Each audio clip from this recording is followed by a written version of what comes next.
Wanapum Dam is located near the center of the Columbia River hydroelectric system.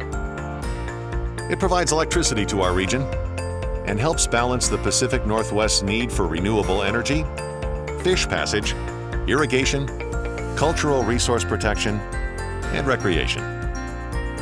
This massive feat of engineering harnesses the power of the mighty Columbia River to generate electricity for customers throughout the Northwest. Wanapum Dam took 4 years to build, from July of 1959 to October of 1963.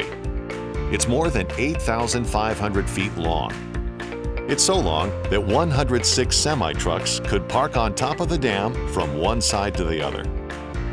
Wanapum Dam is over 180 feet tall, and it's filled with 844,000 cubic yards of concrete. That's enough to build a sidewalk from Seattle to Washington, D.C. It contains 10 turbines and generators that are capable of producing over 1,000 megawatts of electricity, enough energy to power 400,000 homes. And at any given moment, Wanapum Dam can hold back more than 160,000 acre-feet of water to generate electricity. Depending upon river conditions, the dam is capable of passing 1.4 million cubic feet of water every second. Wanapum Dam is large and impressive, but its real power comes from something very small. Tiny snowflakes falling all winter long in the mountains create snowpack. In the spring, this snowpack begins to melt into streams and small rivers that meet in the Columbia River. Every year, this hydrologic cycle provides the Columbia River's large volume of water. The amount of water, plus the average 2-foot drop in elevation the river takes for every mile on its journey to the Pacific Ocean, makes it home to more hydroelectric dams than any other river in the United States. So how can moving water create electrical energy? Through a process called energy transformation.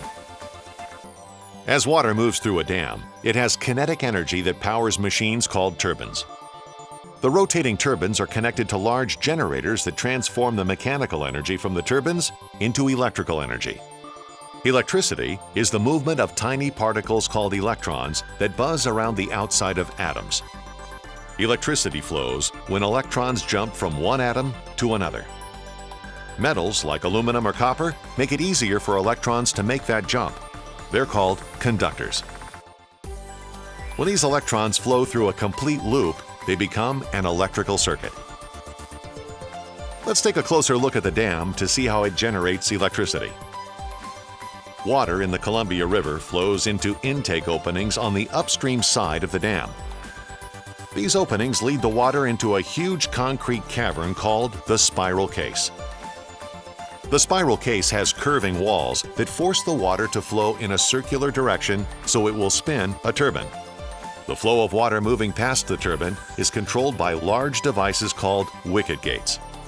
After the water completes the work of spinning the turbine, it flows into the draft tubes and then exits back into the river on the downstream side of the dam, continuing its journey downriver toward the ocean. The force of water pushing against the huge turbine blades turns the turbine, which is connected by a long steel shaft, to a powerful electromagnet called a rotor. The rotor spins inside a series of copper coils called a stator.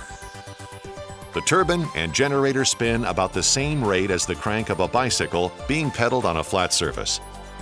When the magnetized rotor turns, the electrons inside the stator's copper coils get excited.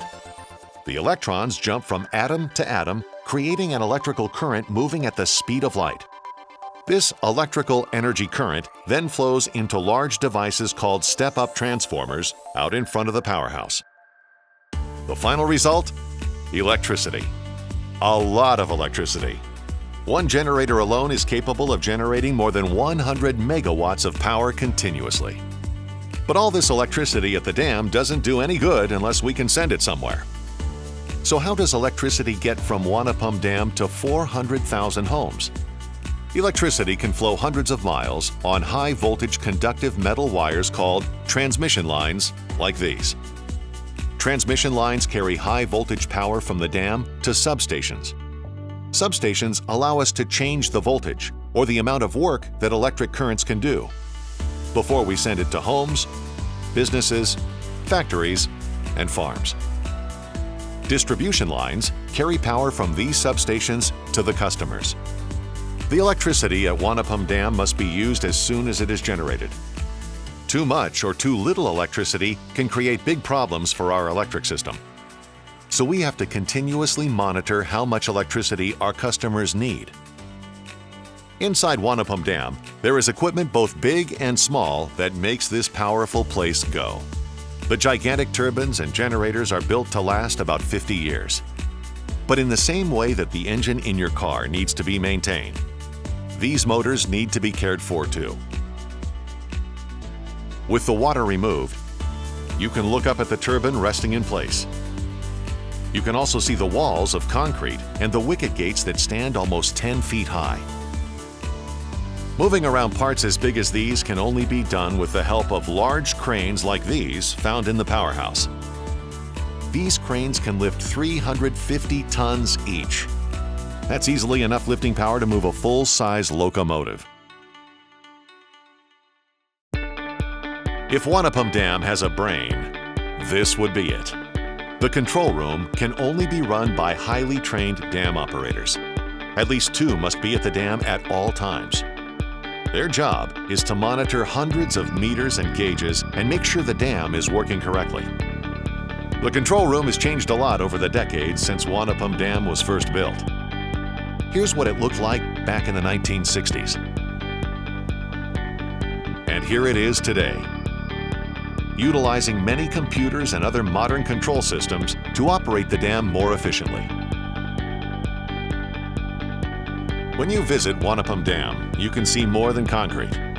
At first glance, the earth embankment sections of the dam may look like a pile of dirt and rocks, but there is more than meets the eye. The earthen embankment has 3 zones. There is a silt and clay center zone, a transition zone made of sand and gravel, and an outer zone made of large rocks. The embankment sections are about 5,700 feet long.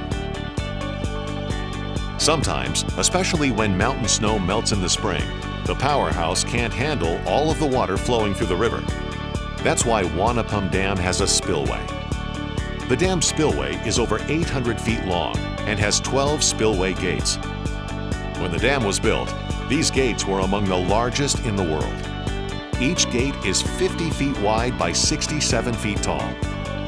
One spillway gate can pass well over 100,000 cubic feet of water per second. While Wanapum Dam was designed to generate electricity, it must also balance the needs of more than 40 species of fish moving up and down the Columbia River throughout the year. Wanapum Dam was built with 2 fish ladders that allow hundreds of thousands of adult fish to swim safely upstream to their spawning grounds above Wanapum Dam. In the same way that you and I walk up a flight of stairs, fish migrate these ladders on their journey to spawn upstream. Wanapum Dam also features a very unique fish bypass, or slide for juvenile fish that need to move down the river on their journey to the ocean. The fish bypass was the first of its kind on the Columbia River and was installed in 2008. The bypass is 290 feet long and 90 feet wide at the exit of the chute. It is capable of releasing enough water to fill an Olympic-sized swimming pool in less than 5 seconds.